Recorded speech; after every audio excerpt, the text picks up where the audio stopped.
soda. When me boys ain't know us. All fast money, no slow bus. What is going on, you guys? Brandon here, aka Brawadis, and today I'm bringing you guys my second NBA video of the day. If you didn't check out my earlier video, I posted one a couple hours ago, the Minnesota Timberwolves team preview or prediction. A lot of people are picking them to make the playoffs this season. Find out if I agree or disagree with that in my last video.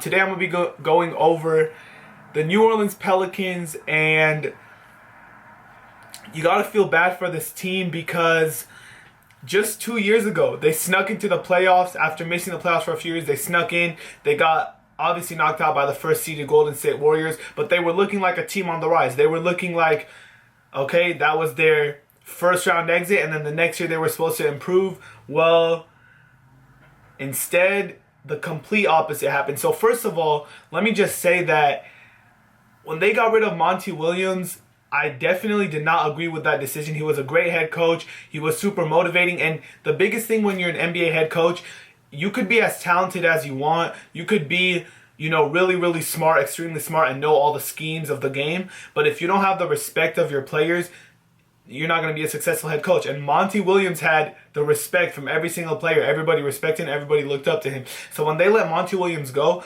especially after making the playoffs, that just made absolutely no sense to me why they did that. And still to this day, it doesn't make sense to me. But anyways, they hired Alvin Gentry, who, obviously I'm a Suns fan, so I know a little bit about him. For all you younger fans, in case you don't know, Alvin Gentry was the head coach for the Phoenix Suns. He took us to the Western Conference Finals, actually. So he's a really good head coach. He's offense first. I want to say defense second, but it's more like he's defense last. But anyways, no, he's a really great offensive-minded head coach. He obviously won a championship in Golden State.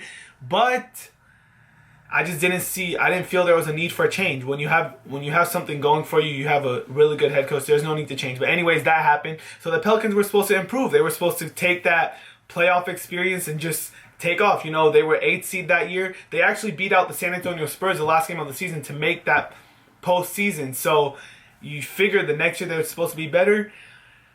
They actually lost 15 more games than they did. So they went from playoffs to losing 15 more games when they were supposed to improve. They lost 15 more games under Alvin Gentry. It was actually the worst loss differential out of any team in the league. And they got hit hard with injuries. They got, I was talking about the Phoenix Suns injuries, how Bledsoe missed 50 games and Brandon Knight and everyone. No, the New Orleans Pelicans got killed with injuries. And that was part of the story. The other part of the story was just nothing felt right about last season. You watch the Pelicans play and everybody just kind of looked like they weren't putting out effort. They weren't putting out energy. So it was obviously time for a change. They got rid of Eric Gordon this summer. He obviously left. Also, the biggest loss for this team this summer was Ryan Anderson. Look, Ryan Anderson was already a well-known player. He was a hot commodity on the trade market, and they ended up keeping him. There were a lot of rumors with Ryan Anderson about him getting traded last year and the year before. They ended up keeping him, and he ends up leaving in free agency, so that's got to hurt for them because they could have got good value back for him.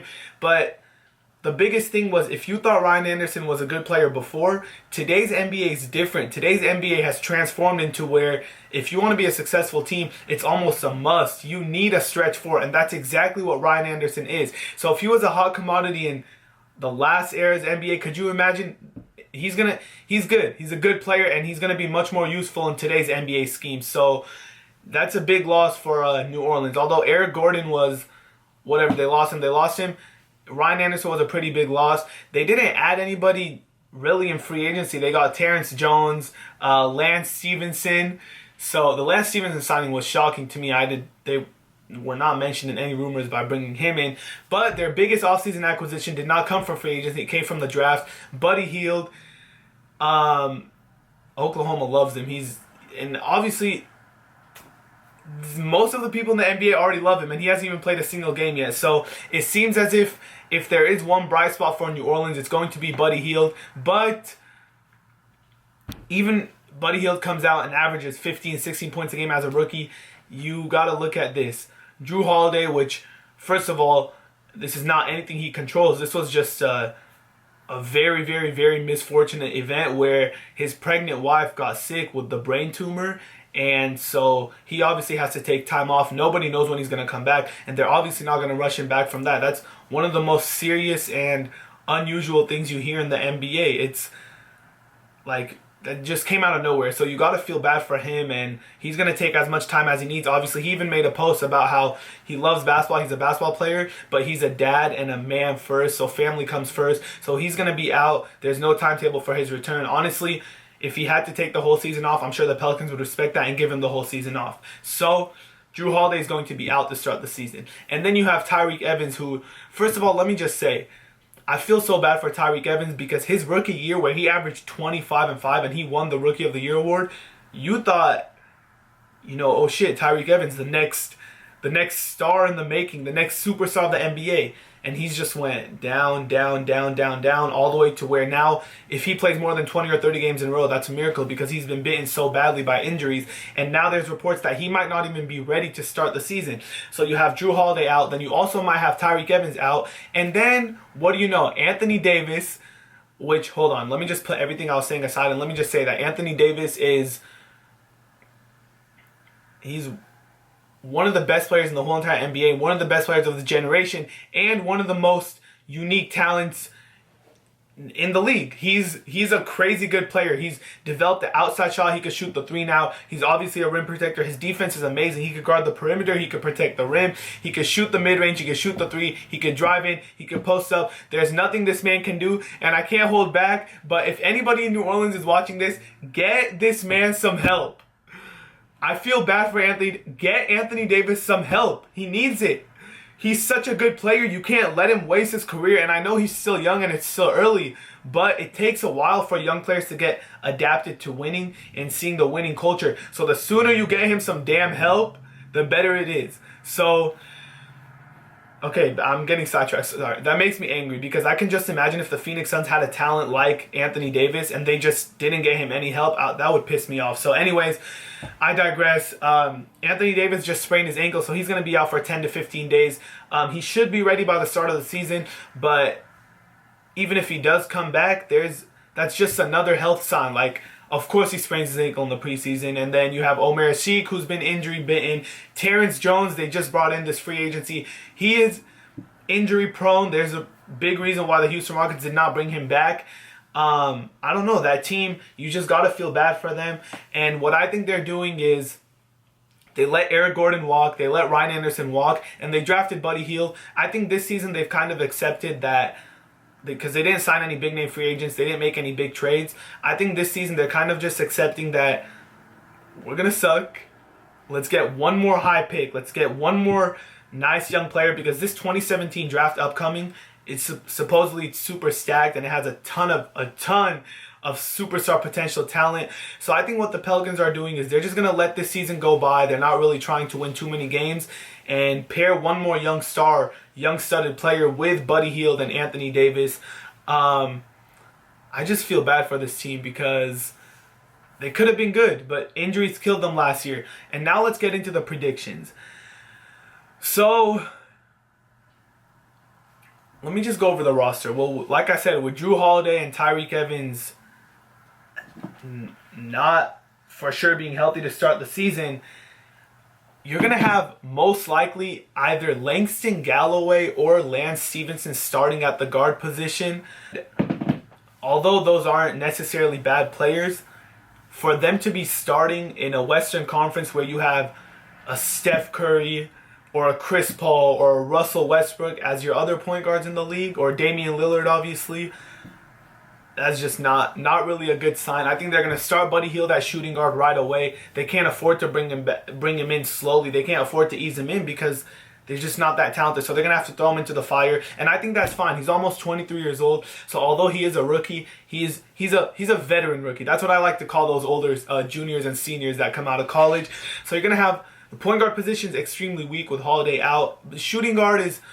The defense is going to be a little bit of an issue, but his offense is perfect. Buddy Hield could shoot the ball. He could score the ball. That's not a question. Then you have the small forward position where I think they're going to start Solomon Hill. And again, he's not a bad player at all, but starting small forward in the West where you have the Kawhi Leonard and Kevin Durant, and it's just...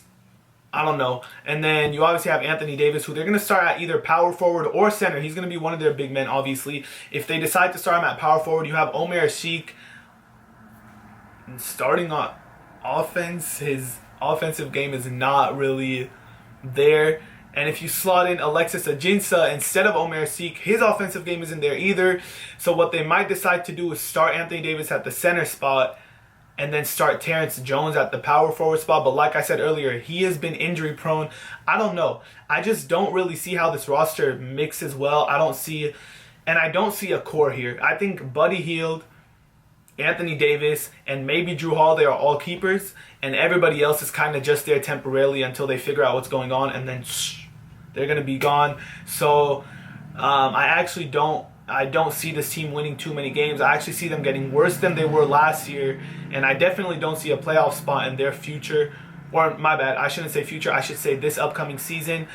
But at the same time, you never know. When your team has a superstar like Anthony Davis, he could single-handedly win games for you. So, I mean, you can't fully count them out, but I'm just giving my prediction. And no offense to anybody in New Orleans, but I actually believe the Pelicans don't have any interest in winning this season. Like I said, they're gonna try to lose games, get one more top 3, top 5 pick to pair with Anthony Davis, and then I think next year is when they're gonna actually try to get him some serious help. The shooting on that team is gonna be dismal. You lost Eric Gordon and Ryan Anderson to where both of those players aren't really superstars. They could shoot the ball, and that's what you need in today's NBA. And I think here's a hint for my Chicago Bulls season preview. You need shooting to win basketball games. Shooting is a big part, but I don't want to spoil that too much. So the Pelicans don't have too much outside shooting. The paint is going to be extremely clogged, whether Alexis Ajinça starts at center or Omer Sheik. None of those could stretch the floor. So I don't know. I don't like this Pelicans team. I don't think they have the correct amount of talent to win too many basketball games, but that's fine. That's not what they're worried about right now. The bright spot that all Pelicans fans should look at is Buddy Hield. Obviously Anthony Davis, I don't even need to say that because he's a great, amazing player. But you should watch Buddy Hield because he has shown some games right now in preseason. I think he scored 19, 18, and 18 back-to-back games.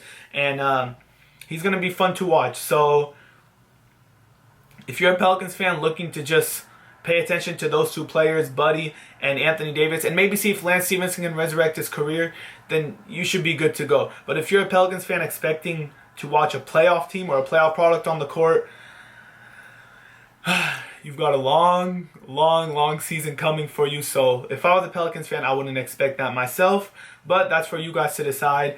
And for the last time, for the love of God, New Orleans, get Anthony Davis some help. He's a once-in-a-generation talent. His skill set is one of the most unique skill sets in the whole entire NBA, and you don't come across players like that too often. So get the man some help before he gets pissed or before his career just starts to rot and waste. So, I don't know. In my opinion, when the Phoenix Suns put Goran Dragic on the trade block, when he demanded a trade, and Miami and New York and the Lakers, and those were all his options, I wanted him to go to New Orleans so bad just to pair him with Anthony Davis, because I feel like this was before they acquired Drew Holiday.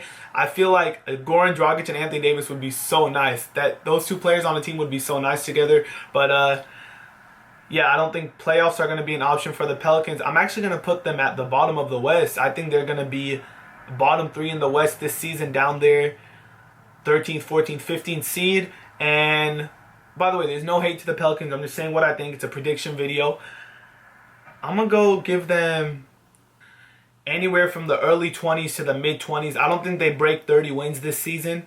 Hey, if Anthony Davis is going to make me eat my words, do it. By all means, I appreciate that. But I'm going to peg them at, I don't know, 22 to 24 wins, somewhere around there. So thank you guys so much for watching this video. And I think I am going to have time to do my last one of the day, the New York Knicks prediction video. I know I have a lot of Knicks fans watching. So yeah, that's my prediction for the New Orleans Pelicans.